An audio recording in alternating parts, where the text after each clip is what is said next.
So how do you delete large attachments on an iPhone at once? Let me explain it, and if you're new here, subscribe and we can get into it. So it kind of depends on your phone, but you can go to the settings and find the general section and the storage. And for example, I might have a lot of attachments in the messages, right? So I'm gonna look it up like this, and you can see the app size, documents, and the data, and I can see some of the large attachments, like, I don't know, I'm going to go to the photos, nothing really to show, but I can go to the other and such, and I can either delete them manually, or I can even select them like this when I click on edit and just tap on selecting all of the attachments, which might be some random files, which might be even older, right? And I get to delete them with a click of a button, like with the trash folder, and then it's now cleared. So this saves me a lot of time with the attachments.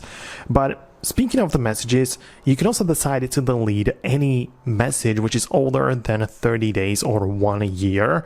You can control it when you go to the main settings and apps at the bottom. From this, you can find messages and go to the section for keep messages under message history.